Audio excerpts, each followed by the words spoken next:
Hi hello friends, welcome back to my YouTube channel. ಎಲ್ಲರೂ ಹೇಗಿದ್ದೀರಾ? I hope ಎಲ್ಲರೂ ಚೆನ್ನಾಗಿದ್ದೀರಾ ಅಂತ ಭಾವಿಸ್ತಾ ಇವತ್ತಿನ ವ್ಲಾಗ್ನ ಸ್ಟಾರ್ಟ್ ಮಾಡ್ತಾ ಇದ್ದೀನಿ ಫ್ರೆಂಡ್ಸ್.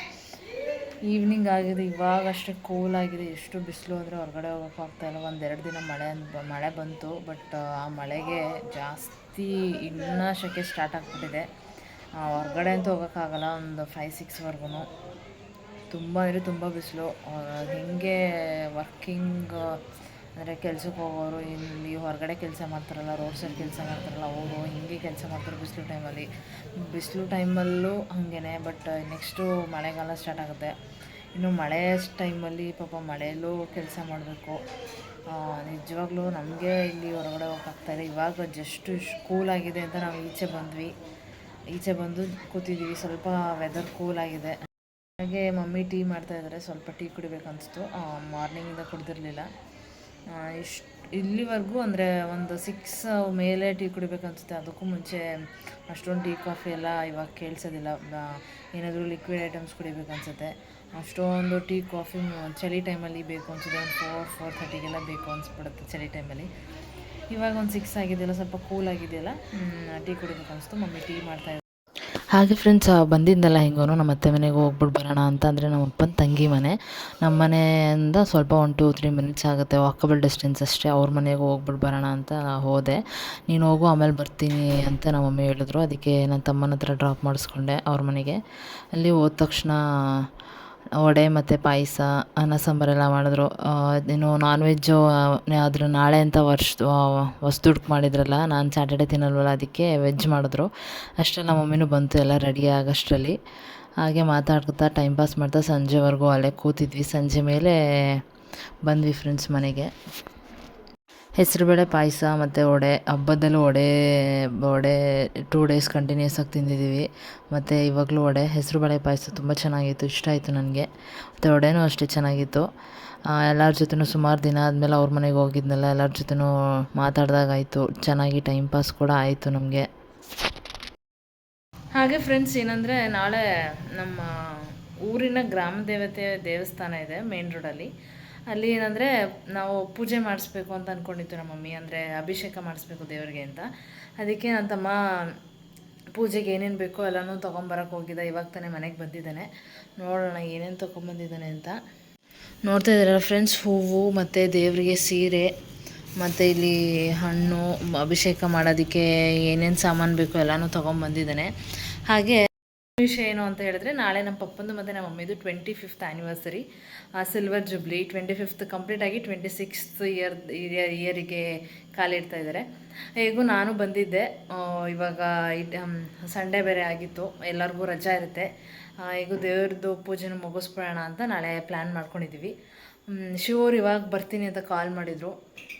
ಅವ್ರಿಗೂ ನಾಳೆ ರಜೆ ಇದೆಯಲ್ಲ, ಇವಾಗ ಹೊರಟಿದ್ದಾರಂತೆ, ಬರ್ತಾಯಿದ್ದಾರೆ ಅವರು. ಅಲ್ಲೇ ಇಟ್ಬಿಡಿ, ತರಬೇಡಿ. ವಿಡಿಯೋ ಬೇರೆ ಮಾಡ್ತಾ ಇದ್ವಿ. ಫ್ಲಾಶ್ ಲೈಟ್ ಆನ್ ಆಗ್ತಿದೆ. ಇದು ಯಾಕೆ ಫ್ಲಾಶ್ ಲೈಟ್ ಆನ್ ಆಗ್ತಿದೆ? ಫ್ಲಾಶ್ ಲೈಟ್ ಆಫ್ ಮಾಡ್ಬೇಕಷ್ಟೆ. ಜೀವಿತ್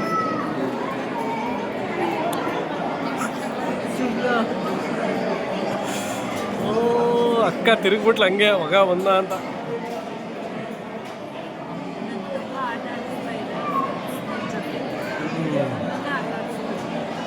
ಅಮ್ಮನ ಮಾವನ ಜಗಳ ಆಟ ಆಡ್ತಾ ಇದ್ದೀನಿ ಅಂತನ. ಒಂದು ಕ್ಷಣಕ್ಕೆ ಬಂದ ಅನ್ಸ್ಬಿಡ್ತಲ್ವ.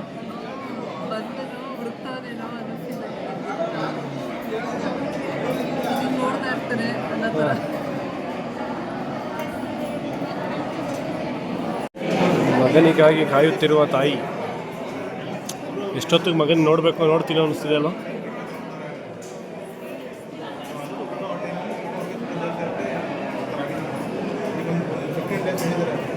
ಇವರು ವಿಡಿಯೋ ಮಾಡ್ತಾರಲ್ಲ, ಅವ್ರ ಮಗನ ಸೇರಿಸಿದಾರ ಏನೋ, ಅಲ್ಲಿ ಗಡ್ಡ ಬಿಟ್ಟಿದಾರಲ್ಲ.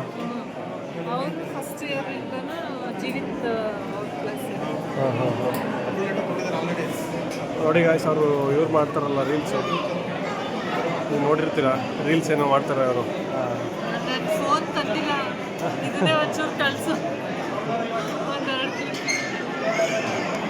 ಅವರು ಬಂದಿದ್ದಾರೆ, ಅವ್ರ ಮಗನೂ ಇಲ್ಲೇ ಸೇರಿಸಿದ್ದಾರೆ ಅನ್ಸುತ್ತೆ. ಇಷ್ಟು ಮಕ್ಕಳು ಬರ್ತಾ ಇದ್ದಾರೆ ಹುಡಿಕೊಂಡು.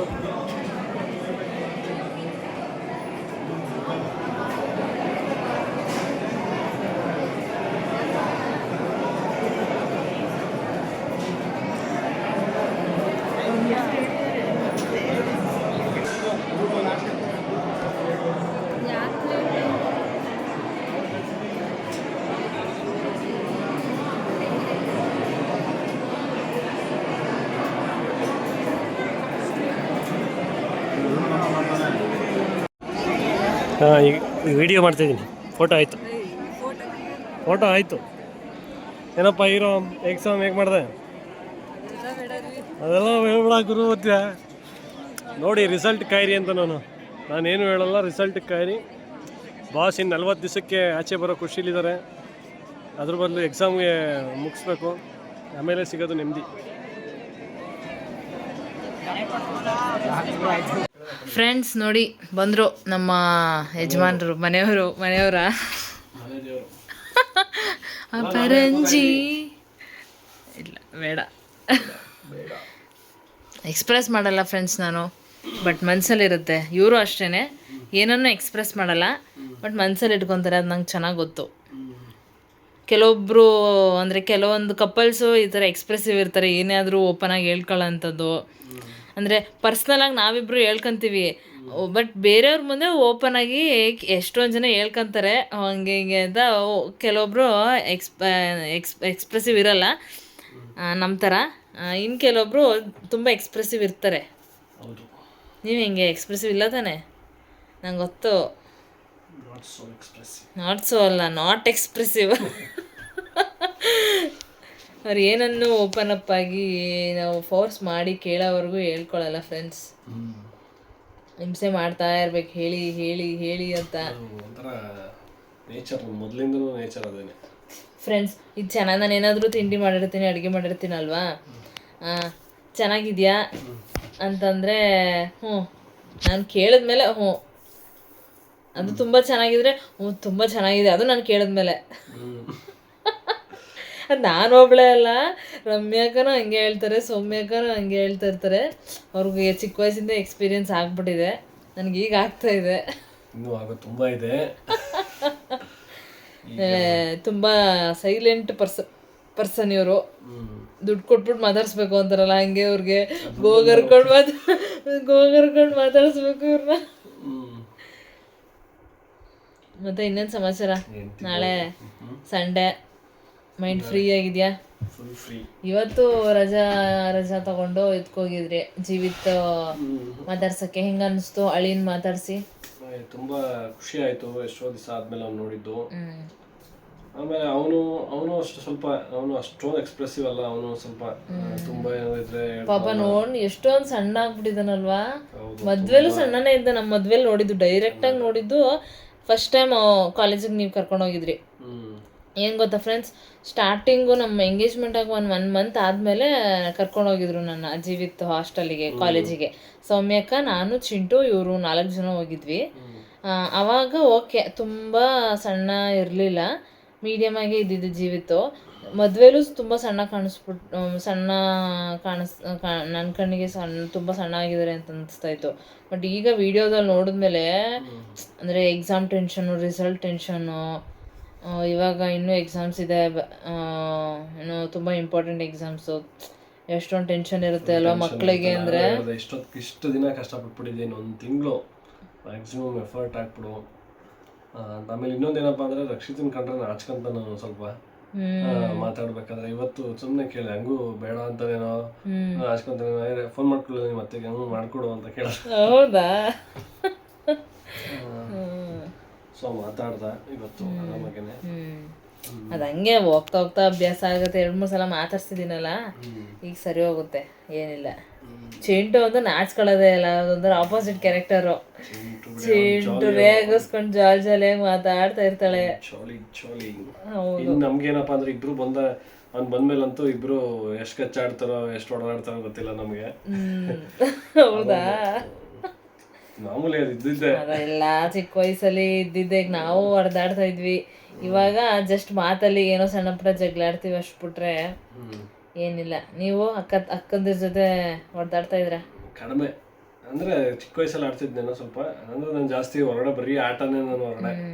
ನಾನು ಯಾವಾಗಲೂ ಅಷ್ಟೇ ನಮ್ಮನೆ. ನೀವು ಜಗಳ ಅನ್ನೋದೇ ಆಡಿಲ್ಲ ಬಿಡಿ. ನಾನು ಕಡಿಮೆ, ತುಂಬಾ ಕಡಿಮೆ ಆಡೋದು. ನೀವೇ ಕಾಂಪ್ರೋ ಆಗ್ಬಿಡ್ತೀರಾ. ಎಲ್ಲರೂ ನನ್ನವರ ಜೊತೆಗಾರರೇ, ಸಮರದಲ್ಲಿ ಸಂಬಂಧ. ಫ್ರೆಂಡ್ಸ್ ಏನಾದ್ರೂ ಒಂದು ವಿಷಯಕ್ಕೆ ಹೋದ ಹಾಡು ಕಲ್ತ್ಕೊಂಡ್ಬಿಟ್ಟಿರ್ತಾರೆ ಫ್ರೆಂಡ್ಸ್. ಈ ತರ ಒಂದು ಹಾಡು ನಾನು ಕೇಳಿಲ್ದಿರ ಹಾಡೆಲ್ಲ ಆಡ್ತಾ ಇರ್ತಾರೆ. ಎಲ್ಲ ನಮ್ಮವರೇ. ಯಾರ ಹತ್ರ ಈ ಕೋಪ, ಯಾರ ಹತ್ರ ಈ ಮನಸ್ತಾಪ, ಯಾರ ಹತ್ರ ಯಾರೋ ಮೂರನೇ ವ್ಯಕ್ತಿ ಆದ್ರೆ ಕೋಪ ಮಾಡ್ಕೊಬೇಕು, ಸಾಧಿಸ್ಬೇಕು, ಇನ್ನೊಂದು ಮಾಡ್ಬೇಕು. ನಮ್ಮವ್ರ ಹತ್ರ ಏನು ಕೋಪ ಮಾಡ್ಕೊಳ್ಳೋದು ಅಂತನಾ? ಅಷ್ಟೇ. ಎಕ್ಸಾಕ್ಟ್ಲಿ. ಅವ್ರಿಲ್ಲ ಅಂದ್ರೆ ನಾವು ಇಲ್ಲ ಅಂತಾನೆ ಅರ್ಥ ಅಲ್ಲ. ಯಾಕಂದ್ರೆ ಎಲ್ಲ ನಮ್ಮ ಹತ್ರದವ್ರು ಯಾರು ಇದಾರೆ ಎಲ್ಲಾರು ಸೇರ್ಕೊಂಡು ನಾವು ಅವರೆಲ್ಲ ಒಂಚೂರು ನನ್ನಿಂದ ಈಗ ದೂರ ಅಂತ ಅನ್ಸಿದ್ರೆ ನನ್ನ ಲೈಫೇ ಒಂಥರ ಖಾಲಿ, ಫುಲ್ ಕಂಪ್ಲೀಟ್ ಖಾಲಿ ಅನ್ಸ್ಬಿಡುತ್ತೆ ನನಗೆ. ಆ ಫೀಲಿಂಗ್. ಓಕೆ. ಹಾಗೆ ನಮ್ಮ ಮಮ್ಮಿ ಒಂದೆರಡು ಸೀರೆ ತಗೊಂಡು ಬ್ಲೌಸ್ ಸ್ಟಿಚ್ ಮಾಡಿಸಿದೆ. ನಾನು ನೋಡೇ ಇರಲಿಲ್ಲ. ನಾನು ಅಲ್ಲಿದ್ದಾಗಲೇ ತಗೊಂಡು ಸ್ಟಿಚ್ ಮಾಡಿಸಿದೆ. ಇವಾಗ ಏನು ತೋರಿಸ್ತಾ ಇತ್ತು ಸಿಂಪಲ್ ಸ್ಯಾರಿಗಳು. ಚೆನ್ನಾಗಿದೆ ಮಮ್ಮಿ ಅಂತ ಇದೆ. ಅದನ್ನ ನಮ್ಮ ವ್ಯೂವರ್ಸ್ಗೆ ತೋರಿಸೋಣ ಒಂದ್ಸಲ. ಗೈಸ್ ಇದೆ ಗೈಸ್. ನಾನು ವ್ಯೂವರ್ಸ್ಗೆ ಹೇಳಿದ್ದೀನಿ, ನಾಳೆ ನಮ್ಮ ಮಮ್ಮಿ ನಮ್ಮ ಪಪ್ಪಂದು 25th ಸಿಲ್ವರ್ ಜುಬ್ಲಿ, ಅಂದರೆ 25th ಕಂಪ್ಲೀಟ್ ಆಗಿ 26th ಇಯರ್ಗೆ ವಿಜುವಲ್ ಹೊಡಿತಾ ಇದ್ದಾರೆ ಫ್ರೆಂಡ್ಸ್. 26th ಇಯರ್ಗೆ ಮತ್ತೆ ವಿಜುವಲ್ ಹೊಡಿತಾ 25 ವರ್ಷ ಸಕ್ಸಸ್ಫುಲಿ. ಅದಕ್ಕೆ ನಮ್ಮ ಮಮ್ಮಿ ಸಿಂಪಲ್ ಸ್ಯಾರಿ ತಗೊಂಡು ಇಟ್ಕೊಂಡಿದ್ರು ಫಸ್ಟೇನೆ. ಇದು ಮೇ ಬಿ ತಗೊಂಡಿರೋದಲ್ಲ, ಇದು ಯಾವುದೋ ಮದುವೆಗೆ ಕೊಡ್ಸಿರೋದು, ನಮ್ಮ ಮಮ್ಮಿ ರಿಲೇಷನ್ ಮದುವೆಗೆ ಕೊಡ್ಸಿರೋದು. ಇದೊಂಥರ ಫುಲ್ ಡಾರ್ಕ್ ಬ್ಲೂ ಗ್ರೀನ್ ಥರ ಇದೆ. ಹತ್ರದಲ್ಲಿ ತೋರಿಸಿ. ಚೆನ್ನಾಗಿದೆ. ಈ ಥರ ಸಮ್ಮರಿಗೆ ಇದೊಂಥರ ಹಾಕ್ಕೊಳ್ಳೋದು ಚೆನ್ನಾಗಿರುತ್ತೆ. ಬಾರ್ಡರ್ ಎಲ್ಲ ಚೆನ್ನಾಗಿದೆ. ಪ್ರೈಸ್ ಎಷ್ಟು ಅಂತ ಗೊತ್ತಿಲ್ಲ. ಇದು ಹೇಳಿದ್ನಲ್ಲ, ಯಾರ್ದೋ ಮದ್ವೆಗೆ, ನಮ್ಮ ಮಮ್ಮಿ ರಿಲೇಟಿವ್ ಒಬ್ರದ್ದು ಮದ್ವೆಗೆ ಕೊಟ್ಟಿರೋದು. ಅದನ್ನೇ ಸ್ಟಿಚ್ ಮಾಡಿಸ್ಕೊಂಡಿದ್ದಾರೆ. ಮನೆ ಹತ್ರನೇ ನಾನು ಸ್ಟಿಚ್ ಮಾಡಿಸ್ತಾ ಇದ್ನಲ್ಲ, ಅಲ್ಲೇ ಸ್ಟಿಚ್ ಮಾಡಿಸಿದ್ದಾರೆ ಬ್ಲೌಸು. ಆಮೇಲೆ ರಮ್ಯಾಕ್ಕ ಕೊಟ್ಟಿರೋ ಸೀರೆ ನಾನು ಸ್ಟಿಚ್ಗೆ ಕೊಟ್ಟಿಲ್ಲ, ಇಲ್ಲಿಗೆ ತಗೊಬಂದೆ. ಅವ್ರೇನು ಹೇಳಿದ್ರು ಗೊತ್ತಾ, ನನಗೆ 2 ದಿನದಲ್ಲಿ ಸ್ಟಿಚ್ ಮಾಡೋಕ್ಕಾಗಲ್ಲ, ನಾನು ಹೋಗ್ಬೇಕಲ್ಲ, ನಾಳೆ ಇಲ್ಲ ನಾಡ್ದು ಹೋಗ್ಬೇಕಲ್ಲ, ಅದಕ್ಕೆ ಮಾಡ್ಕೊಡ್ತೀರಾ ಅಂದೆ. ಆಗೋದೇ ಇಲ್ಲ ಅಂತ ಅಂದ್ಬಿಟ್ರು. ಅದಕ್ಕೆ ರಮ್ಯಾಕ್ಕ ಕೊಡ್ತಾರಲ್ಲ ಅಲ್ಲಿ ಸೌಮ್ಯಕ್ಕ ಮನೆ ಹತ್ರ, ಅಲ್ಲೇ ಕೊಟ್ಬಿಡ್ಬೇಕು. ಅದು ಯಾವ್ದಾದ್ರು ಹಬ್ಬ ಇಲ್ಲ ಯಾವ್ದಾದ್ರು ದೇವಸ್ಥಾನಕ್ಕೆ ಹೋಗ್ಬೇಕಾದ್ರೆ ಹಾಕೊಂಡು ಹೋಗ್ಬೋದು, ಚೆನ್ನಾಗಿ ಕಾಣಿಸುತ್ತೆ. ಹಾಗೆ ಫ್ರೆಂಡ್ಸ್ ಇನ್ನೊಂದು ಅದೇ ಥರ ಪ್ಯಾಟ್ರನು, ಸ್ವಲ್ಪ ಡಿಸೈನು ಕಲರ್ ಎಲ್ಲ ಚೇಂಜ್. ಇದನ್ನ ತಗೊಂಡಿದ್ರು ನಮ್ಮ ಮದುವೆ ಟೈಮಲ್ಲೂ ಮದುವೆ ಆದ್ಮೇಲೆ ತಗೊಂಡಿದ್ರು. ಅದನ್ನು ಸ್ಟಿಚ್ ಮಾಡಿಸಿದ್ರೆ. ನಮ್ಮ ಮಮ್ಮಿಗೆ ಫುಲ್ ರಫ್ ಸೀರೆ ತಗೊಳ್ಳೋದಿಲ್ಲ, ಈ ಥರ ಸಾಫ್ಟ್ ಸೀರೆನೇ ಜಾಸ್ತಿ ತಗೊಳ್ಳೋದು. ಹೇಗಿದೆ ಕಮೆಂಟ್ ಮಾಡಿ ಫ್ರೆಂಡ್ಸ್. ಚೆನ್ನಾಗಿದೆ. ನೋಡೋಣ ನಮ್ಮ ವ್ಯೂವರ್ಸ್ ಏನು ಹೇಳ್ತಾರೆ. ಪ್ರೈಸ್ ಎಲ್ಲ ತುಂಬ ಜಾಸ್ತಿ ಏನಲ್ಲ, ಎಲ್ಲ ಕಾಣಿಸ್ತಾ ಇಲ್ಲ, ಬಿಚ್ಚಾಕ್ಬಿಟ್ಟಿದ್ದೀರಾ. ಒಂದು 600 ಒಳಗಡೆ ಅನಿಸುತ್ತೆ ಫ್ರೆಂಡ್ಸ್, ಅಷ್ಟೇ. ಚೆನ್ನಾಗಿ ಕಾಣಿಸುತ್ತೆ.